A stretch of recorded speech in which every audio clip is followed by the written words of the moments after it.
আজ আমরা পড়ব স্বচ্ছ চিন্তা ও দৃঢ় সংকল্প। চৈত্রের গুণের বই। প্রত্যেকেই ধীরে ধীরে বড় হয়ে ওঠে নানা অভিজ্ঞতা সঞ্চয় করতে করতে। কারো কারো জীবনে ছোটবেলা থেকেই নানা স্বপ্ন থাকে, আবার কারো কারো জীবনের ভার অল্প বয়স থেকে এমন বোঝা হয়ে ওঠে যে উজ্জ্বল স্বপ্ন দেখা তার কাছে বিলাস মাত্র। কিন্তু প্রত্যেকের জীবনে দুটো জিনিস কাজ করে।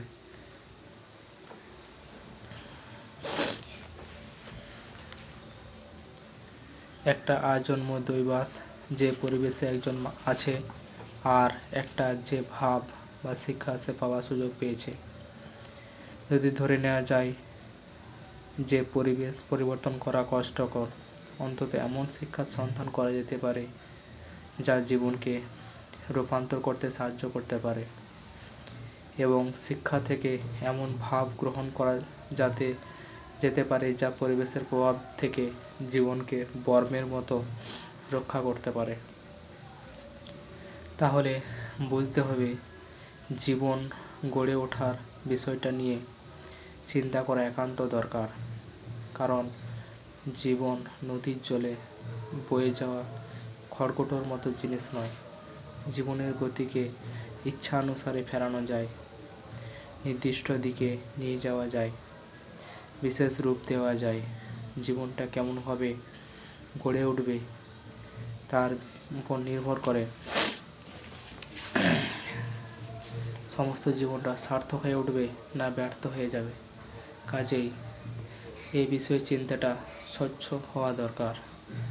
জীবন গড়া তো মানুষের কাছে সবচেয়ে বড় কাজ, কিন্তু একইভাবে আমরা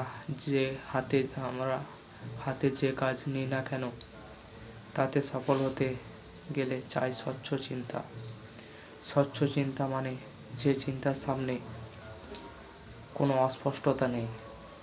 খুব স্বচ্ছ জলের যেমন নিচেটা পর্যন্ত পরিষ্কার দেখা যায়, ঠিক সেই রকমভাবে কোনো বিষয় যদি স্পষ্ট দেখা যায়, শুধু এমন যা সামনে আছে সেইটুকু না, যা আসতে পারে, যা ঘটতে পারে তাও স্পষ্ট করে যদি চিন্তায় ভেসে ওঠে, তবে তা স্বচ্ছ চিন্তা। স্বচ্ছ চিন্তা নিয়ে কিছু করতে গেলে তাতে সাফল্য লাভ হয়। এখন যা কিছু করতে গেলেই এবং জীবন গড়তে চাইলে তো বটেই, যেটা করতে চাই সেই বিষয়ে সংকল্পটা দৃঢ়ভাবে ধরে থাকা যায়। কারণ যে কোনো কারণেই হোক, যেটা সংকল্প করে মানে করব বলে ঠিক করে কাজে নেমেছি, সেই সংকল্প বা ইচ্ছাটা যদি চলে যায়, তাহলে কাজটা শেষ পর্যন্ত হবে না। তাই যে কোনো কাজেই দৃঢ় সংকল্প চাই, তবেই সিদ্ধি।